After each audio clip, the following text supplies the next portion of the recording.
क्या फायदा आपकी श्रद्धा का जब आपके बदले की तपस्या किसी और को करनी पड़े, प्रताड़ित होना पड़े। आपकी हरकतों के वजह से कोई और भी अपने परिवार के साथ बिताए इन पलों को समेट के ना ले जा पाए। प्राकृतिक सौंदर्य से भरपूर इस घाटी में कूड़े का ढेर इकट्ठा होने लगे।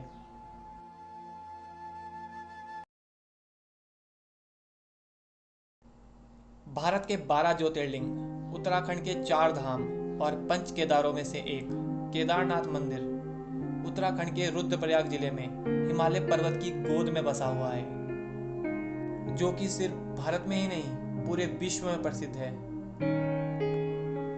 इस मंदिर के निर्माण के लिए बहुत सी कथाएं हैं, लेकिन सबसे प्रचलित है कि इस मंदिर का निर्माण पांडवों के द्वारा कराया गया था,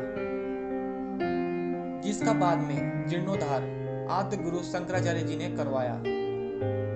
आज की वैज्ञानिक तकनीक के अनुसार भी माने तो यह मंदिर 1200 साल पुराना है, जिनमें से 200 साल तक तो यह मंदिर बर्फ में दबा रहा।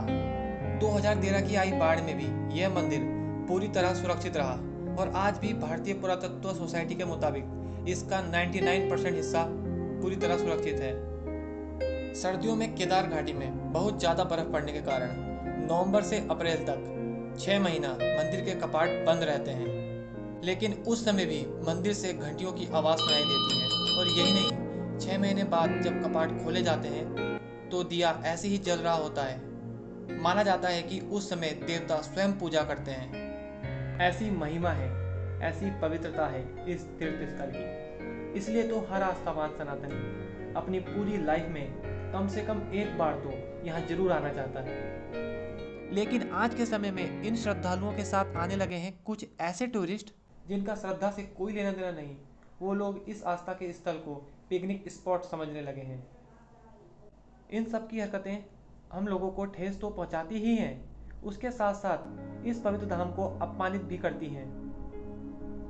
अब कुछ लोग कहेंगे कि तू कौन होता है डिसाइड करने वाला कि हमारी श्रद्धा कितनी है। तो भाई वीडियो देखो और खुद समझ जाना। बस आप वीडियो जरूर पूरी देखिएगा और लाइक चाहे करें या ना करें, लेकिन अपना ओपिनियन एक बार जरूर कमेंट सेक्शन में दीजिएगा। दोस्तों, जैसे कि हमने आपको वीडियो के शुरू में बताया था कि केदारनाथ उत्तराखंड के 4 धामों में से एक होने के साथ साथ पंच केदार में से भी एक है, जहां पर भगवान शिव के पृष्ठभाग की पूजा की जाती है और उसके अलावा भुजाओं की तुंगनाथ में, नाभि की मध्य महेश्वर नाथ में, मुख की रुद्रनाथ में और जटा की कल्पेश्वर नाथ में पूजा होती है।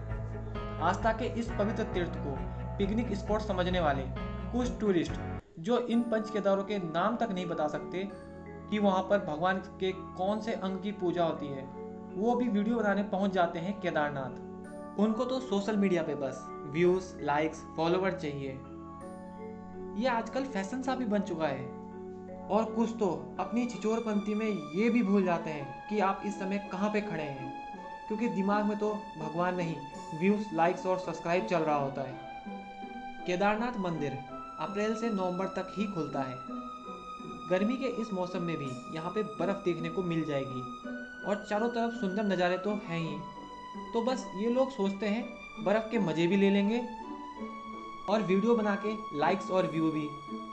चलो माना भी कि कोई अपने परिवार या दोस्तों के साथ इतना दूर जाए तो मन सभी का करता है कि इन सभी पलों को अपने कैमरे में कैद करके ले जाएं, और वो अलाउ भी था। लेकिन फिर वही श्रद्धा से दूर टूरिस्टों की हरकतों ने ही तो मंदिर समिति को मजबूर कर दिया यह कदम उठाने के लिए।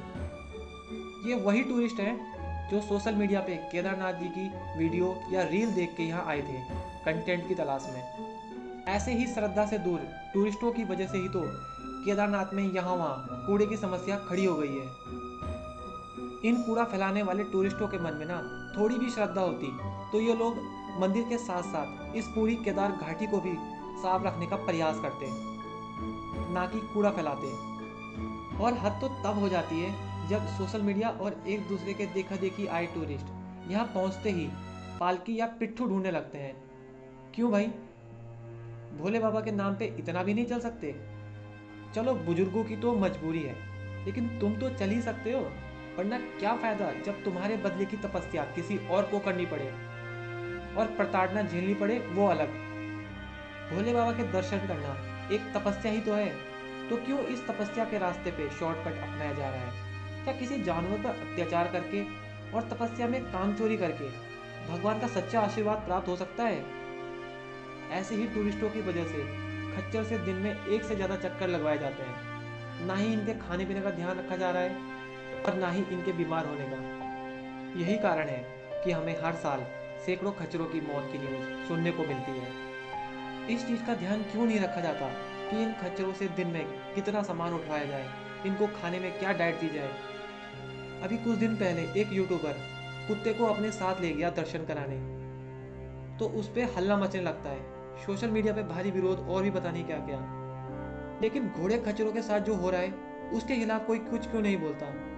क्यों ऐसे लोगों के खिलाफ एक्शन नहीं लिया जाता? अगर किसी का ये एक्सक्यूज़ है ना कि ये खच्चर वाला गरीब है, यही इनकी जीविका का साधन है, तो भाई उसकी भी तो जिम्मेदारी बनती है कि वो उस खच्चर को जो उसे कमा के खिला रहा है उसका ध्यान रखे, उसके बीमारी, खाने पीने और आराम सब चीज़ों का। इसके साथ साथ मुझे तरस उन खच्चरों की बुद्धि पे भी आता है जो इन्हें हायर करते समय ये भी नहीं देखते कि ये कमज़ोर है, क्या ये मेरा भार उठा भी पाएगा। और जब वो थोड़ा चलने के बाद लड़खड़ाने लगता है तो भी लदे रहते हैं उस पर। मतलब दया नाम की तो चीज़ है ही नहीं। तो भाई आप सब लोग अब तक की वीडियो देख के समझ ही गए होंगे श्रद्धालु और टूरिस्ट में अंतर। और लास्ट में मैं आप सबसे बस यही कहना चाहता हूँ कि ये ध्यान रखना कि अगर वो क्रोधित हुए तो फिर से ऐसा विनाश लाएंगे कि 2013 की प्रलय भी भूल जाओगे। आस्था के स्थान पर आस्था से जाओ।